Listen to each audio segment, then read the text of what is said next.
In this chapter we will find the area of triangles, है ना. With the help of Heron's formula we will find the area of triangles. ठीक है. हेरोस formula क्या होता है, पहले मैं हेरोस फॉर्मूला लिख देता हूं, फिर हम बोलेंगे कि why we need this formula, है ना, क्यों हमें इसकी जरूरत है. But because we already have the formula of area of triangle, so one by one we will discuss. तो Heron's formula is this, area of triangle, that is area is equal to s minus a, s minus b, s minus c. This is the formula of area of triangle. This is Hero's formula. What is a, b, c and s? a, b, c, s क्या है? तो a, b, c is the side of triangles, है ना. ABC is the side of triangles and S is the semi parameter of triangles. That is formula of S is here. S कैसे find out करेंगे? A plus B plus C divided by 2 करके. S का value कैसे पता चलेगा हमको कि अगर साइड ऑफ ट्राइंगल्स गिवन है तो A plus B plus C divided by 2 करके हम पहले S निकालेंगे. S निकालने के बाद हम इस फॉर्मूला को यूज करेंगे एरिया फाइंड आउट करने के लिए. तो ये तो हो गया हेरोस फॉर्मूला. अब इसको हम क्यों यूज कर रहे हैं, क्यों हमें जरूरत पड़ी? क्योंकि हमारे पास ऑलरेडी एक फॉर्मूला था एरिया ऑफ ट्राइंगल का. Area of triangle 1/2 base into height. हमारे पास ये ऑलरेडी फॉर्मूला था, तो हमें फिर इस फॉर्मूला की क्या जरूरत पड़ी? तो एक्चुअली इस फॉर्मूला को यूज करने के पीछे एक लिमिटेशंस है, यानी कि हम 1/2 बेस इंटू हाइट फॉर्मूला को हर जगह पे यूज नहीं कर सकते, हर एक ट्राइंगल में यूज नहीं कर सकते. क्यों? क्योंकि ये हमारा केवल राइट एंगल ट्राइंगल में यूज होगा. 1/2 बेस इंटू हाइट ये एरिया ऑफ ट्राइंगल का फॉर्मूला है. इसको सिर्फ हम राइट एंगल ट्राइंगल के लिए ही यूज कर सकते हैं, जो कि ऐसा होता है राइट एंगल ट्राइंगल. तो ये हमारा बेस होता है और इसको अपन हाइट बोलते हैं, है ना. तो ऐसे सिचुएशन में हम 1/2 बेस इंटू हाइट वाला फॉर्मूला यूज कर सकते हैं और एरिया हम फाइंड आउट कर देंगे. लेकिन अगर कोई ट्राइंगल राइट एंगल ही नहीं है, सपोज मान लो इस टाइप का है, this is not a right angle triangle, okay. तो अब इसका हम एरिया कैसे निकालेंगे? तो इसका तो राइट एंगल अगर है तो 1/2 base into height formula use करके हमने एरिया निकाल दिया. बट ट्राइंगल राइट एंगल ही नहीं है, राइट एंगल ट्राइंगल ही नहीं है, तो हम एरिया कैसे निकालेंगे? अब सपोज मान लो अभी ये कैसा है, हो सकता है ये इक्विलैटरल हो. Equilateral means all sides are equal. All sides are equal हैं, तो इक्विलैटरल ट्राइंगल का भी एरिया का फॉर्मूला होता है. तो ये होता है हमारा area of triangle. This is for equilateral triangle, okay. √3/4 into side square. ये हमारा फॉर्मूला है एरिया ऑफ इक्विलैटरल ट्राइंगल. मैंने यहाँ पे इक्विलैटरल और राइट एंगल नहीं लिखा है because it is clearly shown this is a right angle and this is equilateral. All sides are equal, so it is a equilateral triangle. So area of equilateral triangle is √3/4 into side square. इसका भी हम formula निकालेंगे. फिर हमें हेरोस formula की क्यों जरूरत पड़ी? तो आपने देखा होगा एक ट्राइंगल और होता है जिसको हम बोलते हैं स्केलनेस. स्केलनेस ट्राइंगल यानी कि इसमें ऑल साइड्स आर डिफरेंट. ना तो ये राइट एंगल है, ना ही ये हमारा क्या है इक्विलैटरल है, और ना ही ये आइसोस्केलस है. तो अब हम इसका कैसे एरिया निकालेंगे? तो ऐसे ट्राइंगल जिनका हमारे पास कोई फॉर्मूला ही नहीं है ना, ऐसे बहुत सारे ट्राइंगल हैं जिनका हमारे पास कोई फॉर्मूला नहीं है एरिया फाइंड आउट करने का, तो हम उस केस में हेरोन्स फॉर्मूला को यूज करेंगे. ठीक है. तो हेरोन्स फॉर्मूला से हम राइट एंगल ट्राइंगल का एरिया भी फाइंड आउट कर सकते हैं, इक्विलैटरल ट्राइंगल का भी एरिया फाइंड आउट कर सकते हैं, आइसोस्केलस का भी कर सकते हैं, और स्केलनेस ट्राइंगल का भी यूज कर अपन एरिया फाइंड आउट कर सकते हैं. तो ये एक ऐसा यूनिवर्सल फॉर्मूला है, इनकी ये हर एक ट्राइंगल में एप्लीकेबल होता है. आपका ट्राइंगल कोई भी हो, whatever the triangles, there is no problem, but you can find the area of triangles by this formula. तो ये एक ऐसा हमारा यूनिवर्सल फॉर्मूला है जिससे हम किसी भी टाइप का हमारा ट्राइंगल हो हम इसका एरिया निकाल सकते हैं। कंडीशन बस एक ही है कि उसके साइड्स आपको गिवन होने चाहिए, sides of the triangles should be given. Okay, तो ये हमारा एरोस फॉर्मूला होता है। तो this formula we will use in the our chapter, and these are the basic formulas we already discussed, you already learned in the previous classes, 1/2 basic to height, root 3/4 into side square. Okay, so these two formulas you already discussed. Clear? Point 1, question number 1. So first I am going to read the question, then I will explain. A traffic signal board indicating school ahead is an equilateral triangle. यानी कि एक traffic signal board लगा हुआ है road के side में, आपने देखे होंगे बहुत सारे बोर्ड लगे रहते हैं, कभी पेट्रोल पंप का है, कभी आगे टर्न है उसका बोर्ड लगा रहता है, कभी होटल का बोर्ड है, कभी हॉस्पिटल का बोर्ड है, बहुत सारे आपने देखा होगा रोड के साइड में बहुत सारे इंडिकेटर्स जो है साइंस रहते हैं लगे रहते हैं। तो उसमें एक बोर्ड है रोड के साइड में जो इक्विलैटरल ट्राइंगल का है और उसके अंदर लिखा है स्कूल अहेड, है ना। बोर्ड के अंदर क्या लिखा है? School ahead. Find the area of signal board, उस सिग्नल बोर्ड का एरिया हमें बताना है using Heron's formula. If its parameter is 180, what will be the area of signal board? तो सिग्नल बोर्ड का शेप कैसा है? Tell me. Equilateral triangle. Equilateral triangle. Equilateral triangle. Suppose this is equilateral triangle, ये थोड़ा सा ज्यादा हो गया है।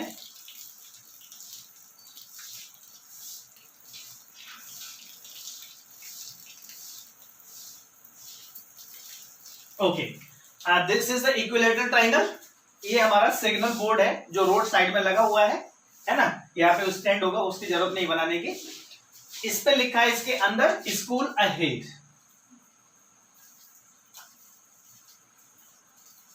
ठीक है, यानी आगे स्कूल है।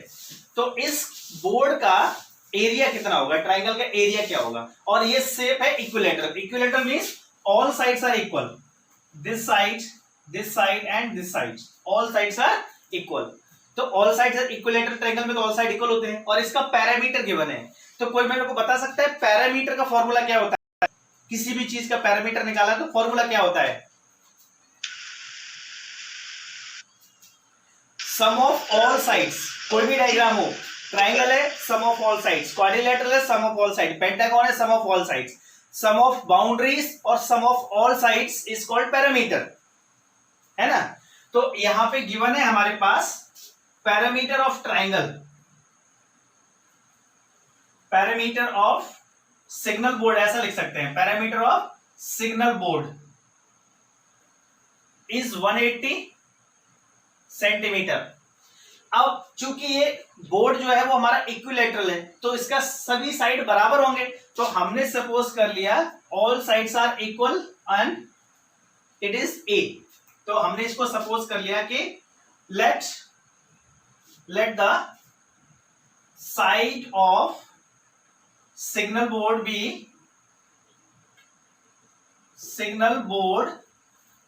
B a centimetre. हमने सपोज कर लिया कि जो सिग्नल बोर्ड है उसका साइड है ए सेंटीमीटर। तो चूंकि ये इक्विलैटरल है इसलिए A A A, all sides are same, all sides are equal, तो सब ए हो जाएगा। यहाँ पे पैरामीटर दिया हुआ है 180 और हैरोस फॉर्मूला लगा के हमें निकालना है एरिया। तो हैरोस फॉर्मूला तो पता ही है हमको, उसमें हमें क्या होना चाहिए? ऑल साइड्स पता होना चाहिए, इस सब का वैल्यू पता होना चाहिए, है ना। Length of all sides should be given, तब हम हैरोस फॉर्मूला लगाएंगे। तो यहाँ पे साइड का वैल्यू नहीं दिया है तो सबसे पहले हम साइड का वैल्यू निकालेंगे, ठीक है। तो अभी मैं बताया था आपको parameter, what is the parameter? Sum of all sides.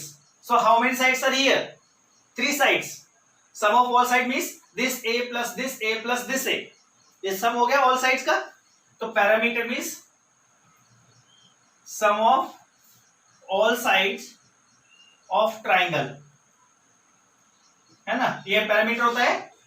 तो इक्वल टू 180 क्योंकि its value is given, sum of all side means a plus a is equal to 180। a means 3a is equals to 180, then a 180 divided by 3 it will be 60, then a is equal to 60 centimetre. तो a का value 60 centimetre आ गया।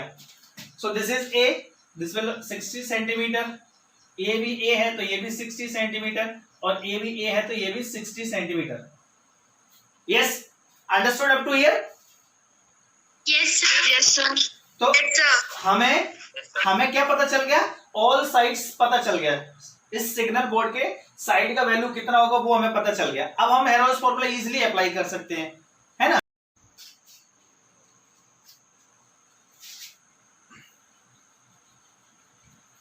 सो before applying the Herold's formula we have to know the value of s, है ना? Harold's formula apply करने से पहले हमें s का वैल्यू पता होना चाहिए। एंड s मींस, s को क्या बोलते हैं? Semi parameter. s को क्या बोलते हैं? Semi parameter. Okay, so s is equal to a plus b plus c divided by 2। a का वैल्यू मान लो 60, b का वैल्यू मान लो 60 और c का वैल्यू भी 60 divided by 2। Okay, 60 180 divided by 2, it will be 90। तो सेमी पैरामीटर क्या आ गया हमारा? s का वैल्यू कितना आ गया? Tell me what is the value of s? 90 centimeters. 90 centimeter. This is the value of s. After that we will use the Hero's formula. So now area of signal board is equal to under root s minus a, s minus b, s minus c। ये हमारा formula हो गया। इसमें value put करेंगे, s की जगह पे 90, a की जगह पे 60, b की जगह पे 60 और c की जगह 60, because in this triangle a b c all values are same, है ना? किसी किसी पे डिफरेंट भी हो सकते हैं, बट यहाँ पे सेम है। तो हम a b c सबका वैल्यू सेम है, इसीलिए 60 60 60 यूज करेंगे। So now see here, in the place of s I put 90 here। s minus a means 90 minus 60, again 90 minus 60, again 90 minus 60। Tell me, understood or not this step? Any doubt? No, sir. Okay, Yes, sir. so this 90 No, will be sir. as it is, this 90 will be as it is, 90 minus 60 30, 90 minus 60 30, 90 minus 60 30, और ये square root हो गया। अब यहाँ पे square root है और इसके अंदर कुछ वैल्यू है, तो आपको चैप्टर क्लास 8 का चैप्टर नंबर 6, क्लास 8 में chapter number 6 square and square roots आपको याद है किसी को? अब वो वाला कंसेप्ट यूज करेंगे हम, यानी कि अंडर रूट के अंदर कोई अगर वैल्यू होती है, it means we have to take square root. Under root के अंदर कोई भी नंबर होता है तो क्या करना रहता है? स्क्वायर रूट लेना होता है। तो here we will take square root of this value. तो how to take square root in 8th class? Prime factorisation method. Under root के अंदर जो भी नंबर आते थे उनका पेयर बनाते थे। Do you remember? से यस और no? Yes, sir. Yes, sir. तो अब हम इसका पेयर बनाएंगे, तो जिस वैल्यू का पेयर बनता है उसको हम बाहर ले लेंगे, जो वैल्यू अनपेयर्ड रहती है उसको अंडर रूट के अंदर एज इट इज रहने देते हैं। तो पेयर बनाने के लिए हमने पहले क्या किया, इस 90 को ब्रेक कर देते हैं, 90 को ब्रेक कर देते हैं 3 into 30। Okay, so I break this 90, इस 90 की जगह पे हम लिखेंगे 3 into 30। ओके, 90 3 into 30 90 हो जाता है। Clear? Yes, sir. And these 30s will be as it is. So here this is paired and this 30 is in pair and 3 unpaired है। तो ये 30 का पेयर बना, ये 30 का पेयर बना और 3 जो है वो अनपेयर्ड है। तो अब हम क्या करेंगे, 30 का पेयर बना, 30 बाहर लिख दिए 2 times because 2 pairs are there। तो ये दोनों पेयर हमने 30 के बाहर कर दिया, इनटू अंडर रूट में क्या रह गया अनपेयर्ड 3, ये 3 अनपेयर्ड है तो 3 को हमने एज इट इज लिख दिया। जो वैल्यू अनपेयर्ड है, जिसका पेयर नहीं बना, वो अंडर रूट के अंदर ही रहेगी, जिसका पेयर बनता है वो अंडर रूट के बाहर आ जाती है। कैसे? ये 30 का पेयर बना, इसका 30 ये आ गया, ये 30 का पेयर बना, इसका 30 ये आ गया, यानी कि जिसका पेयर बनेगा उसको एक बार अंडर रूट बाहर लिख देते हैं। ये 8th क्लास में बहुत अच्छे से पढ़ाया था। अगर आपको ये स्क्वायर रूट फाइंड आउट करना नहीं आ रहा है, अगर आप भूल गए हो, तो प्लीज हमारे चैनल पर पूरा वीडियोस पड़े हुए 8th क्लास का आप लोगों ने देखा होगा, जाके आप प्राइम फैक्टराइजेशन मेथड को एक बार अच्छे से समझ लो, है ना। एक वीडियो आपको देखना है प्राइम फैक्टराइजेशन मेथड का, उसमें लिखा होगा, जाके एक बार देख लो, क्योंकि इस चैप्टर में प्राइम फैक्टराइजेशन मेथड का यूज होने वाला है। तो प्लीज आज ही वो वीडियो देख लेना, सर्च मार के प्राइम फैक्टराइजेशन मेथड का, ठीक है। अब 30 इंटू 30 900√3 हो गया सॉल्व। आगे नहीं करने की, तो ये हो गया हमारा स्क्वायर सेंटीमीटर। ये हमारा होगा एरिया ऑफ सिग्नल बोर्ड। तो एरिया ऑफ सिग्नल बोर्ड कितना निकल के आ गया? 900√3 square centimetre. Triangular side wall of a flyover have been used for advertisement. The side of the walls are 122 meter, 22 meter and 120 meters. See in the figure. You can see in the diagram. It is given in your textbook. The advertisement yield is an earning of rupees 5,000 per meter square per year. A company hired one of its wall for 3 months. How much rent did it pay? तो in short एक flyover है, आपने देखे होंगे flyover. तो flyover के नीचे दीवार भी रहती है, तो एक ट्रायंगुलर शेप की दीवार है ना, जैसे आपको डायग्राम में दिख रहा है। तो उस दीवार पे एडवर्टाइजमेंट होना है। एक कंपनी उसे 3 महीने के लिए जो है ना एडवर्टाइजमेंट कराने के लिए ले रही है, तो उसको कितना पे करना पड़ेगा? 3 महीने का। लेकिन यहां पे जो गिवन है कि cost 5,000 rupees per metre square per year, यानी 1 मीटर स्क्वायर एरिया का कीमत 5,000 है 1 साल का, है ना। तो सिंपल सी बात है, सबसे पहले हमें एरिया ऑफ बॉल निकालना पड़ेगा कि उस ट्राइंगुलर बॉल का एरिया कितना है। एरिया निकालने के बाद फिर हम कॉस्ट के बारे में डिस्कस करेंगे। तो इट मींस सबसे पहले हमें एरिया निकालना है यूजिंग हेरोन्स फॉर्मूला, है ना। तो diagram is given in your text book. Okay, so I see here. Yes. Sir, that 1/2 fit into formula also used. Right angle triangle is there. Right angle triangle is not given in the textbook. It is right angle triangle. How you say by yourself? हम बोल सकते हैं if it is given in the question. हाँ? Figure 12.9. Figure 12.9 बेटा, उसमें लिखा है कि ये ट्राइंगल राइट एंगल है कहीं पे?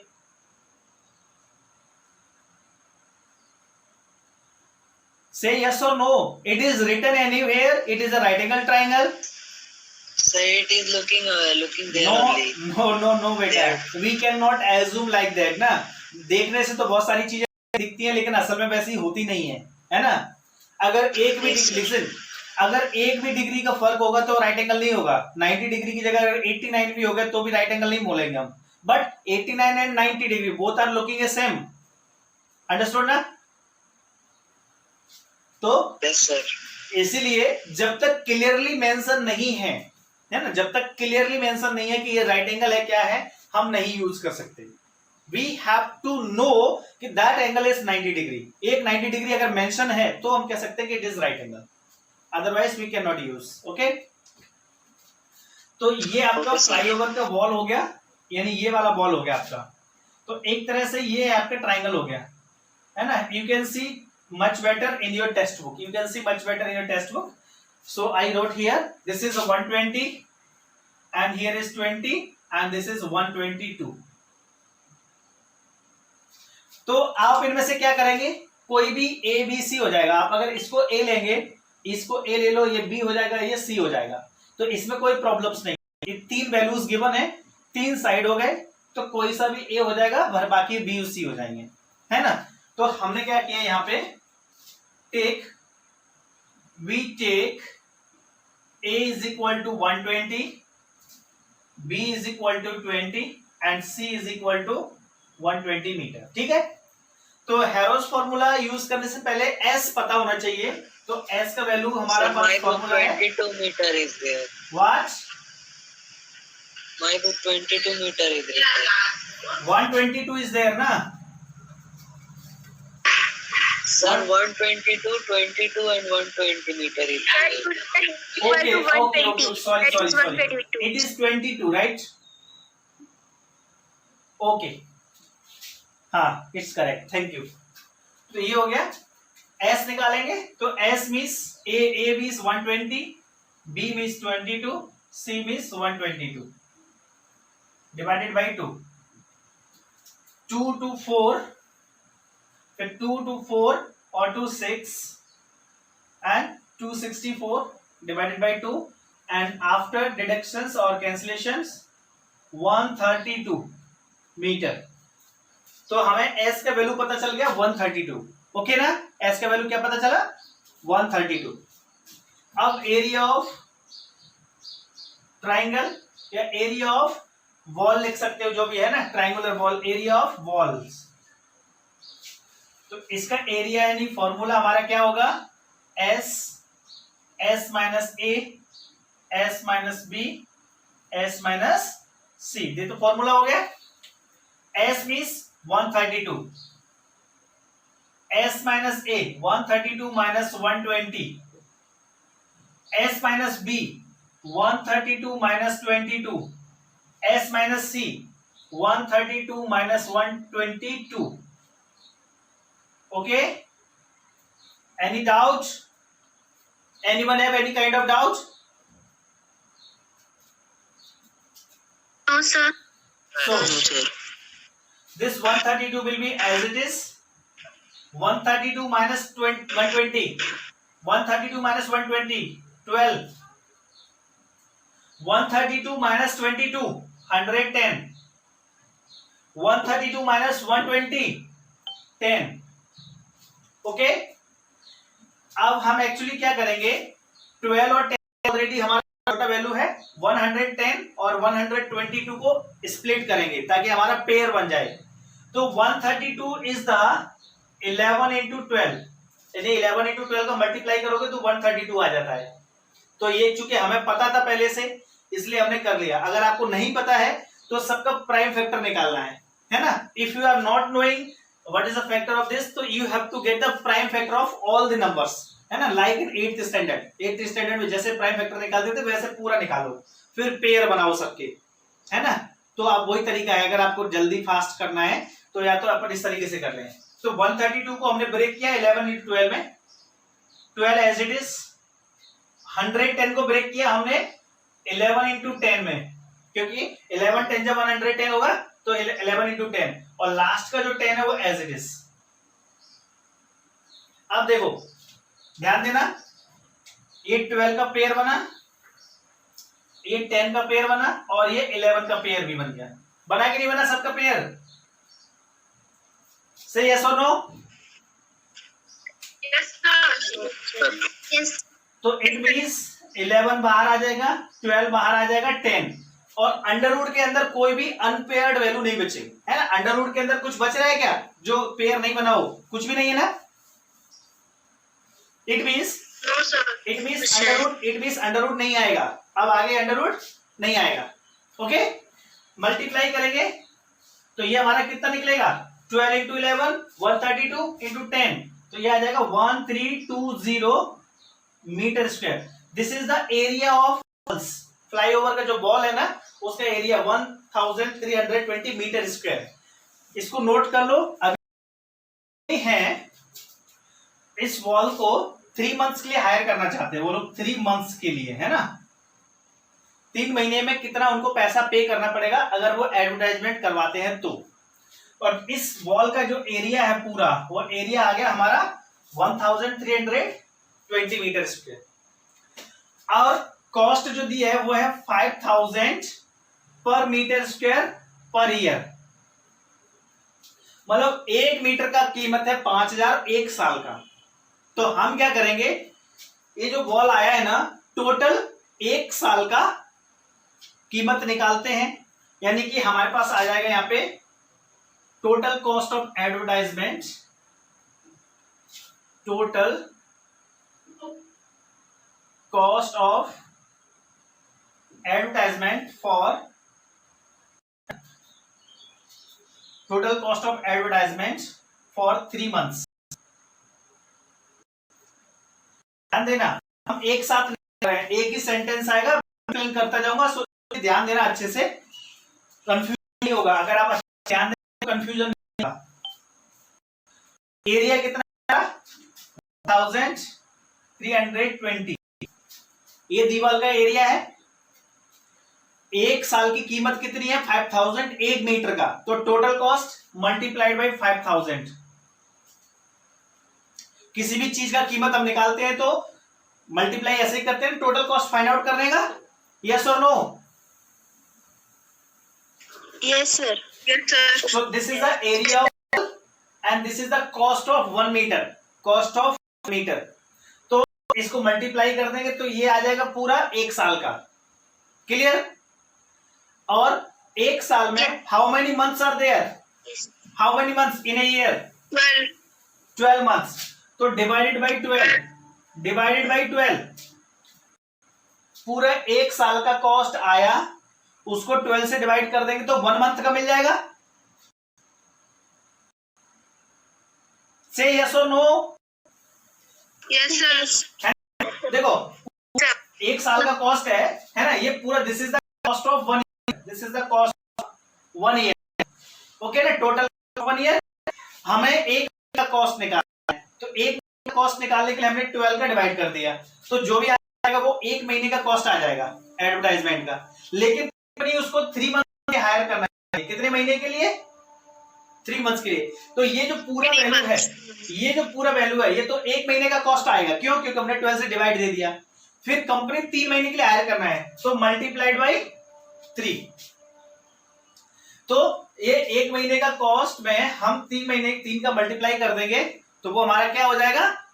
कॉस्ट ऑफ 3 मंथ्स हो जाएगा. तो इसको अब सॉल्व करना है, यानी कि 1320 5000 इंटू 3 डिवाइडेड बाई 12. इसको सॉल्व करेंगे तो it will be the cost of advertisement for 3 months. ठीक है? तो अब देखो यहां पे 3 1 जा 3, 3 4 जा 12 हो गया. अब इसको 4 की टेबल में इधर करते हैं, तो 4 3 जा 12, फिर यहां 12 हो जाएगा. 4 3 जा 12, ये कैंसिल हो गया, ये 4 से. हमारे पास कितना बचा? 330 इंटू 5000. तो 5 3 जा 15, कैरी 1, 5 3 जा 15 और 1 16. 1 2 3 4, 1 2 3 4. ये आ गया हमारे पास रुपीज, यानी कि 1,65,000. 4 zeros आते हैं ना. 16 लाख कितना आ रहा है? 50,000. ये हमारे पास कॉस्ट आ जाएगा. चेक करो ये सही है ना? This is the cost of advertisement for 3 months. 4. Question number 3 is very easy. Okay, so you can solve by yourself. Now we are discussing question number 4. Okay, because in question number 4 little bit different things are given. That's why we discuss question number 4. Find the area of triangle. यानी area of triangle निकालना है. Two sides of which are 18 centimeter and 10 centimeter and the parameter is 42. तो actually ये हमारे पास एक triangle है जिसमें 2 side given है. मान लो एक है 18 सेंटीमीटर और एक है 10 centimetre and parameter is given 42. Parameter है ना, parameter is equal to 42 centimetre. तो 2 साइड्स गिवन है ना. हम हैरोस फॉर्मूला तभी अप्लाई कर सकते हैं जब हमारे पास ऑल 3 साइड्स आर गिवन, है ना. When we will use the formula when all the sides are given then we can use the formula. Here in this question only 2 sides are given and parameter is given. ये third side नहीं है. कई बार student क्या mistake करते हैं, ये 1 2 और इसको थर्ड साइड लेकर सॉल्व कर देते हैं, तो ये डिफरेंशिएट ही नहीं कर पाते. It is a parameter not the third sides. Okay, तो थर्ड साइड हमें पहले फाइंड आउट करना है, यानी इसका वैल्यू क्या होगा। तो हमने क्या किया, लेट टेक, इसको हमने ए ले लिया सपोज, इसको हमने बी ले लिया एंड सी हमें निकालना है। ओके, सी का वैल्यू हमको फाइंड आउट करना है। तो let take A is equal to 10 centimetre, B is equal to 18 centimetre. So first find C, सबसे पहले सी निकालेंगे, उसके बाद हेरोस फॉर्मूला यूज होगा हमारा। तो हाउ टू फाइंड सी, तो सी क्या है, C is the side, one of the side of this triangle. तो two sides are given, third side is not given. So with the help of parameter, we can find the value of third sides, because parameter is the sum of all sides. Parameter is sum of all sides. So here, perimeter of a triangle is equal to a plus b plus c. A plus b plus c means sum of all sides. Okay. And then parameter is given 42 and value of A is 10, value of B is 18 and C we have to find. 42 is equal to 18 और 10 28 plus C निकालने के लिए 28 को इधर transpose करेंगे तो ये minus के 28 हो जाएगा C, देन ये हमारे पास आ जाएगा 14. So C is equal to 14 centimetre. How much? C is equal to 14 centimetre. तो थर्ड साइड मिल गया, तो A 10 हो गया, B 18 हो गया और C 14 हो गया. तो तीनों साइड पता चल गया. अब हम हैरोस फॉर्मूला यूज करेंगे. तो हैरोस फॉर्मूला यूज करने से पहले S निकालना रहता है ना. तो after this now S equal to A plus B plus C divided by 2. तो a plus b plus c का वैल्यू कितना है, 42 ही तो है ना. सबको प्लस करने से 42 आएगा क्योंकि पैरामीटर 42 है ना. तो a प्लस बी प्लस सी 42 ही होता है. तो आप चेक कर लेना अपने मन से, है ना. तो s का वैल्यू हमारा आ गया 21 centimetre. After that we have to apply the formula. तो कैसे हमने c निकाला, c नहीं दिया था, ये समझ में आ गया आपको? Yes, sir. Yes, sir. Okay, note down. After that we will use the formula. Note down.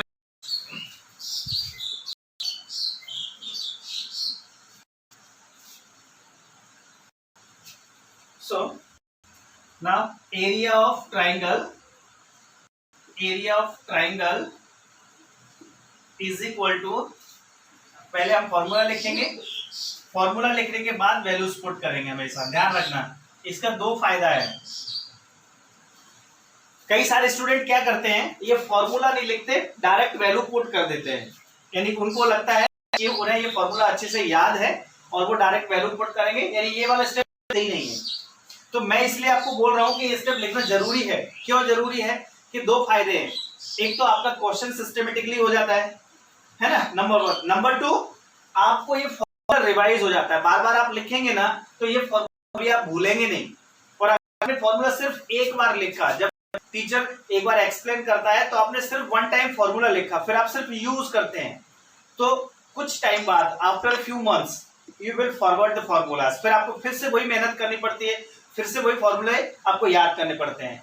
और 10th में जाके कई जगह पे यूज हो जाता है, फिर आप लोग को पता नहीं चलता कि ये कहां से आ गया, क्या है, कौन सा फॉर्मूला है. लेकिन अगर आप हर बार ये हर क्वेश्चन में फॉर्मूला लिखेंगे तो आपको ये फ्रैक्शन ऑफ सेकंड में याद आ जाएगा कि ये हैरोस फॉर्मूला है और ऐसा होता है. तो इसलिए please right full formula. Okay, अब हम वैल्यूज पुट कर देंगे.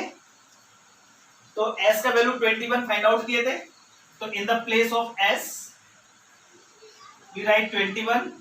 Then here s minus a is 20 minus 10, s minus b 20 minus 18, s minus c 21 minus 14, है ना. c का वैल्यू 14 निकला था ना, ये 14 हो गया.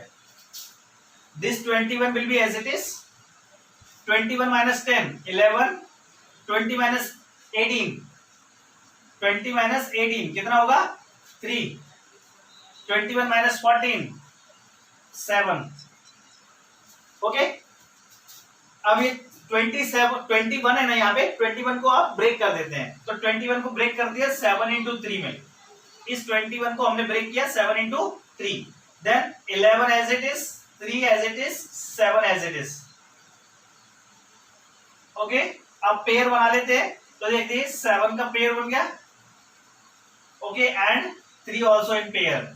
तो 7 और 3 का पेयर बन रहा है एंड 11 इज अनपेयर्ड. 11 का पेयर नहीं बन रहा है, तो 11 अंडर रूट के अंदर रहेगा, 3 और 7 अंडर रूट के बाहर आ जाएंगे.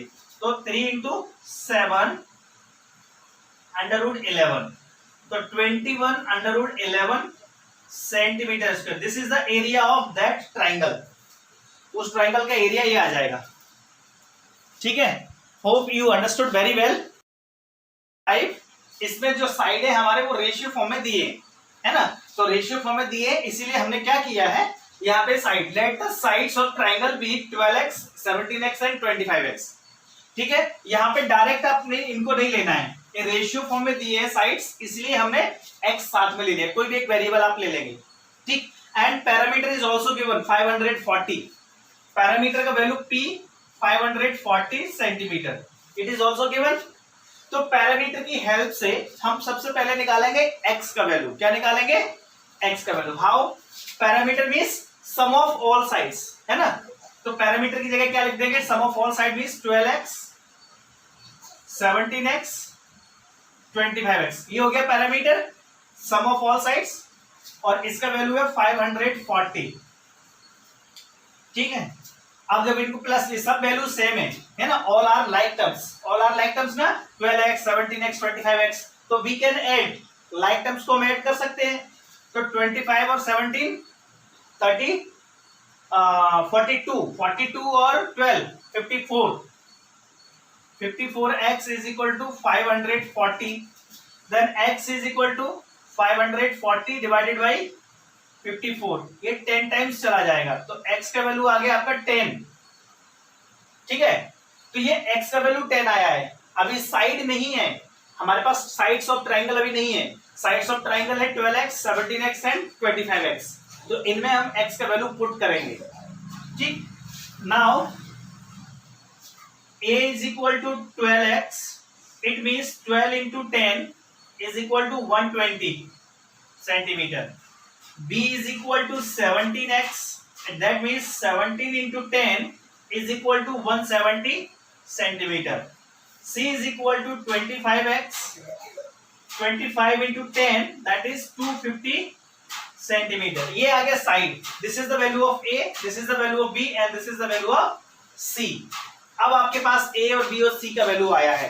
अब आप हेरोस फॉर्मूला यूज करेंगे, तो हम पहले s निकालेंगे हम. तो s का value s equal to a plus b plus c divided by 2. a का वैल्यू है हमारा 120, b का वैल्यू है 170, c का वैल्यू है 250 डिवाइडेड बाई 2. ये हो जाएगा 540 डिवाइडेड बाई 2. तो ये आ जाएगा हमारे पास s का value 2 times 70, 270 centimeter. This is the value of s.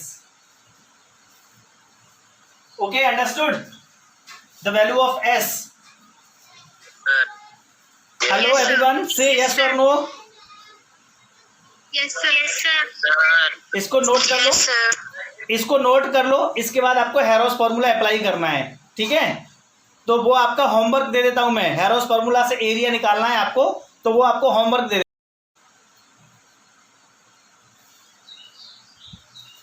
An isosceles triangle has perimeter 30. Isosceles triangle है, तो isosceles क्या होता है? Anyone tell? So in which two angles are Two sides. Any two sides are Two equal. sides are equal. तो हमने suppose कर लिया ये दो साइड बराबर है, ये दोनों साइड बराबर हैं, है ना. ठीक है, isosceles triangle has perimeter 30 and each of the equal sides are 12. Equal side means these are the equal sides, so these are the 12 centimeter. 12. Both are 12 because they are equal na, so both are 12. And find the area of triangle, and we have to find area of this. So parameter is given, parameter is equal to 30 centimeter, है ना. तो parameter means suppose this is the value of A and this is the value of B and C we have to find, just like question number 4. Okay na? In question number 4 is also same na? Yes, sir. A plus B plus C is equal to 30. A means 12, B means 12, C we have to find. Then 24 plus C equal to 30. Then C is equal to 30 minus 24. Then C is equal to 6 centimeter. This is the third point.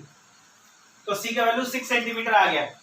Now S है ना, because S is equal to A plus B plus C divided by 2. A means 12, B means 12, C means 6 divided by 2. ये हो जाएगा 30, 30 by 2 means 15. तो S का value कितना आ गया? 15 सेंटीमीटर आ गया. Any doubt is here?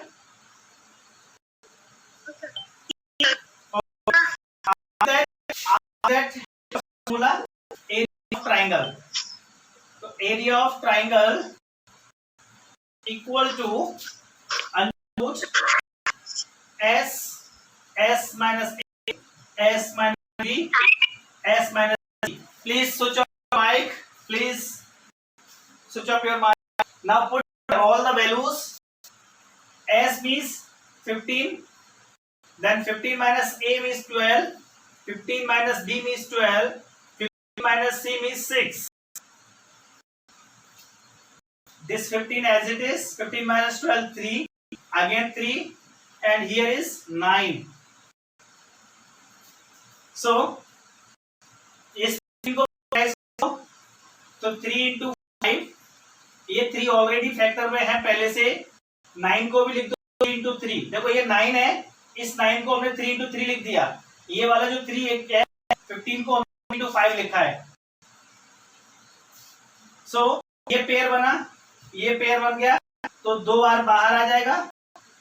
ये 3 और ये 5 अनपेयर्ड है ना. These 3 5 are unpaired. Keep it inside means they will be as it is inside the square root. So 2 5 as it is in the square root. It will be 9 under root 15 centimeter square. This is the area of triangle. है ना. So with this questions our exercise is finished. Okay everybody.